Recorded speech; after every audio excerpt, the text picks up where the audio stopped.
am born in 1960 to a middle-class Jewish family in Queens. Helene Elise Richman, a blonde, blue-eyed girl.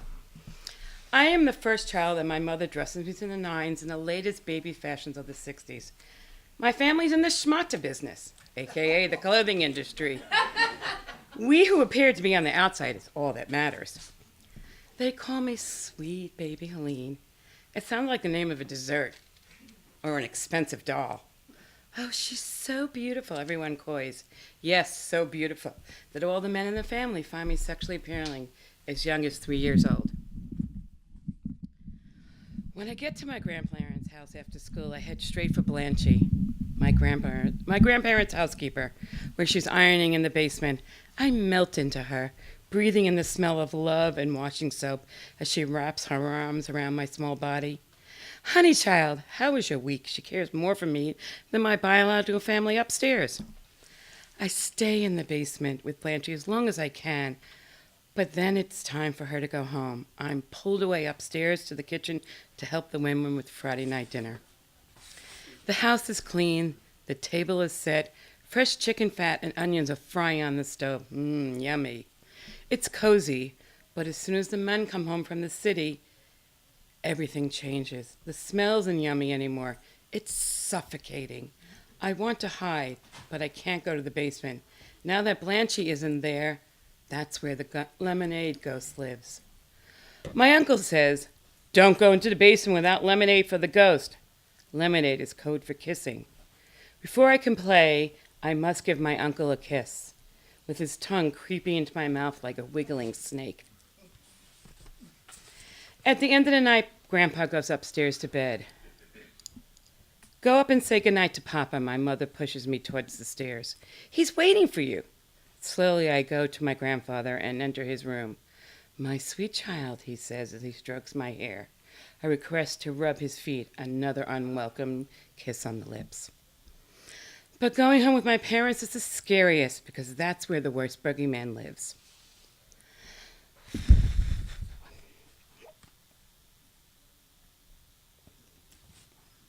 I'm tucked in bed. My mother shouts to my father from the other side of the apartment, Stan, take out the garbage, as she drinks her ice cream sodas night after night. But he comes to my room and crawls into my bed with me. Good night, my sweet Helene. I feel the bulge as he rubs himself on me and my body floats away. I'm on the outside looking in. Maybe if I'm not here, it doesn't happen at all. Where does my mother think he goes in those nights? Why does she do nothing to protect me? As I grow older, I realize it was a relief for her to have me out of his bed, even if it meant he was in mine. The abuse continues till I'm a teenager. Sweet baby Helene grows up to be sexy mama. Yet angry and defiant, I act out by giving my body to boys from a young age. They like me, right? They care, right? After years of blocking it out, at 20 I find therapy and I'm forced to remember all the abuse. I finally say the words, I am a sexual abuse victim. I am so angry because I still live in fear of the dark. The boogeyman is still there, always following me.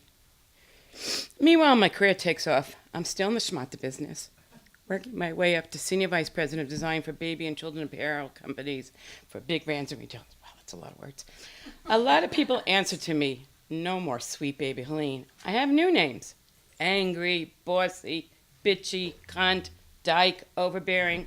How little they know behind that armor I'm really a little girl, always on the lookout for the lemonade ghost. In 2012, I step away from my corporate job to live a simpler, more meaningful life. I strike on my own as a consultant, connecting independent brands with fair trade sources that empower women. My first client is producing hand-embroidered baby blankets through Flowering Desert, a home for widowed and abused mothers and children in Dharmapuri, southern India. When I traveled to India for the first time in 2014, and right in the wake of a brutal attack on 2 women, India has one of the highest rates of sexual abuse and violence against women in the world. Dangerous territory for somebody like me who's haunted by childhood trauma. When I arrive at the connecting flight in Mumbai, I have 3 hours until my next flight at 5 a.m. The airport is officially closed. People are sleeping everywhere, on chairs, on a suitcase, on floors. I look at every man with suspicion. Are you a bad man? Is a voice that is always in my head. I have to go to the bathroom, but it's down a long hallway. I have two choices. Don't go and pray they don't pee in my pants, or go and risk an encounter with the biggie man. I choose the latter. I'm terrified, but I do it talking to myself the whole time. The boogeyman can't stop you, Helene. You can do this. When I make it to Dhamapuri, I live there for 10 days with the women and children. I teach them about garment production, and they teach me about resilience. On the last day, I sponsor a lunch as a goodbye and thank you. We sit in a circle, we laughing and drinking cha. As we grow more comfortable, they begin to share their stories. They have survived so much. I desire to tell the story of sweet baby Helene. At the end, I take a breath and I say, I am a victim, but I am also a survivor.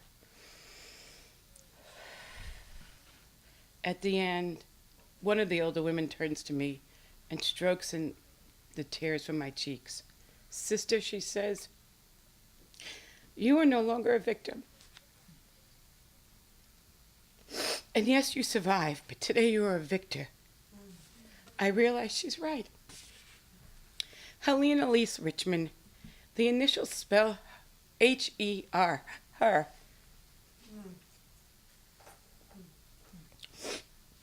I am still afraid of the dark, but I beat the boogeyman, eliminate ghosts, and the painful legacy abuse in my family. I win. Victory. It sure feels good.